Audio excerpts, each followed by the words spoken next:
Aging Aitken Robertson to courtroom number 2. The jury is back with a verdict.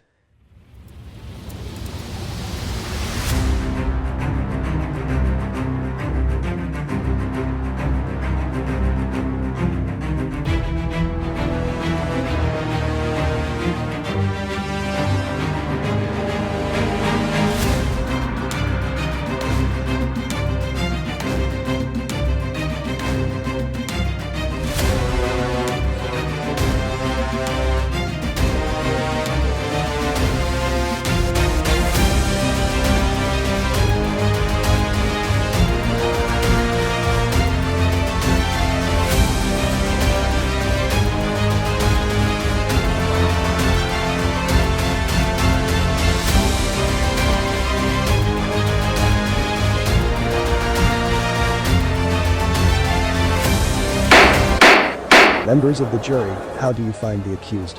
Guilty or not guilty? Not guilty on all accounts, Your Honor.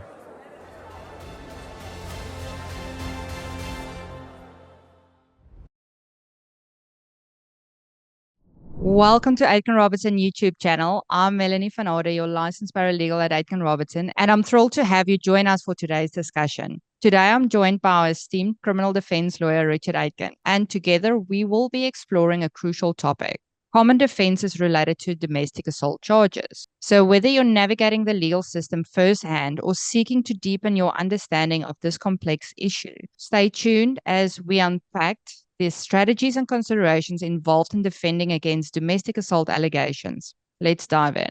Hi, Richard. Morning, Mel. How are you? I'm doing fine. Yourself? I'm doing well, thanks. So, Richard, what are some of the most common defenses in cases of domestic assault? Sure. Sometimes what we see, unfortunately, is one spouse fabricates or exaggerates the circumstances. In so doing, the other spouse is removed by the police from the home. Custody may be denied or reduced. Access may be prevented, and all without the cost of a family law lawyer or having to go to a family court. It's sort of like family law on the cheap. And then self-defense, would that also be one of the common defenses? Sure. So some of the other defenses are the usual common law defenses that can happen, such as self-defense. I'll give some examples. Say one spouse had just returned from playing tennis and had their tennis racket in their hand. An argument ensued, and they're about to hit you with a tennis racket. You have the right to defend yourself. You could use reasonable force to get the tennis racket out of the person's hand. Now, the force has to be reasonable. You couldn't stab the person. That would be excessive force. Arguably, I don't think you could probably hit them in the face either. But certainly you could try to get the tennis racket out of their hand, even though that would relate to some force being used. So that would be one example. Another example would be consent fight, for instance. Sometimes people might have arguments and that turn into fights. And let's take the example, one person hits the other with a pillow. Well, technically it's an assault. Now, depending on the circumstances, that might be fun, right? But if it's really was an assault and the other person were to strike back with a pillow, arguably consent fight and a defense to the charge. And if I accidentally brush past someone or bump into my partner, would that be a defense? Sure, accidents do not count. For a criminal charge, there has to be two aspects, what's called mens rea, the mental element, in other words, the intention to do something, and actus reus, the physical element, the brushing, as you mentioned. So I'll try to give some other examples of accidents. Say if you were to push a door open forcibly, not knowing the other person was on the other side, and they get whacked in the forehead and get a black eye.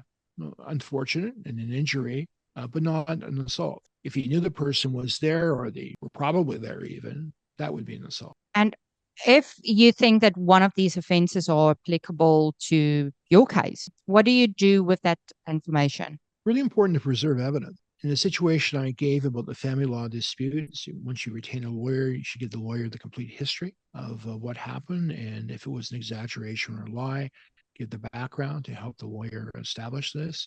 You want to preserve all the communication digitally sent, for instance, by email or text or social media or whatever.